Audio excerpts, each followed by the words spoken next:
కానీ లాస్ట్ 5 ఇయర్స్లో ఎక్కడైతే ఈ యొక్క రెగ్యులర్ మోడల్లో ఉన్నటువంటి కాలేజెస్ ఆర్ యూనివర్సిటీస్ ఫెయిల్ అయి ఉన్నాయో ఆ గ్యాప్ను గుర్తించినటువంటి కొంతమంది యువకులు to fill that gap edtech కంపెనీస్గా అవతరించినాయి.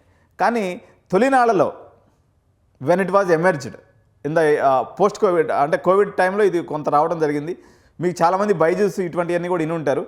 కానీ అవంతా కూడా స్కూల్ ఎడ్యుకేషన్ మీద కాన్సన్ట్రేట్ చేసినాయి. దాని తర్వాత మీ అందరికీ తెలుసు ఫిజిక్స్ వాళ్ళ ఫేమస్ అయింది, వేదాంత్ ఫేమస్ అయింది, తర్వాత అన్అకాడమీ ఫేమస్ అయింది.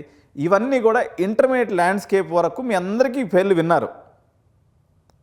సో పీడబ్ల్యూ అంటే తెలియనటువంటి ఇంటర్మీడియట్ స్టూడెంట్ లేడు, వేదాంత్ తెలియనటువంటి ఇంటర్మీడియట్ స్టూడెంట్ లేడు, అన్అకాడమీ తెలియనటువంటి ఇంటర్మీడియట్ స్టూడెంట్ లేడు. కానీ ఇది ఒక గుప్త నిధుల లెక్క. హైయర్ ఎడ్యుకేషన్ ల్యాండ్స్కేప్లో ఉన్నటువంటి ఎడ్యుటెక్ కంపెనీల యొక్క సమాచారం మార్కెట్లో ఎక్కడా అవైలబుల్ లేదు.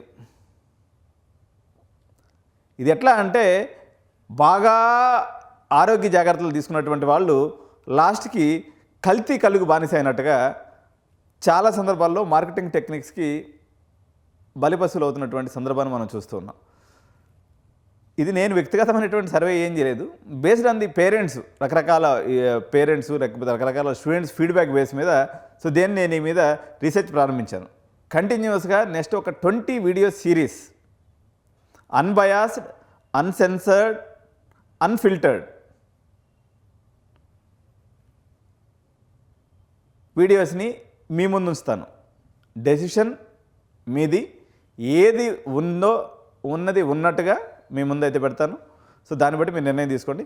సరే, ఒకసారి మనం ఇండియన్ ల్యాండ్స్కేప్ ఆఫ్ హైయర్ ఎడ్యుకేషన్లో ఎడ్యుటెక్ కంపెనీలు ప్రస్తుతానికి మనం టాప్ 10 తీసుకొని ఒక బేసిక్ వీడియోని అయితే నేను ఈరోజు చేస్తూ ఉన్నాను.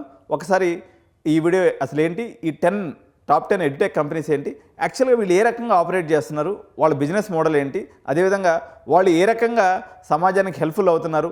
మనకి ఇన్ని రకాలైనటువంటి ఎన్పిటిఎల్ యాప్స్ ఉన్నాయి, స్వయం యాప్స్ ఉన్నాయి, తర్వాత మా అమీర్పేటలో బొచ్చిబోళ్ళు కోచింగ్ సెంటర్లు ఉన్నాయి,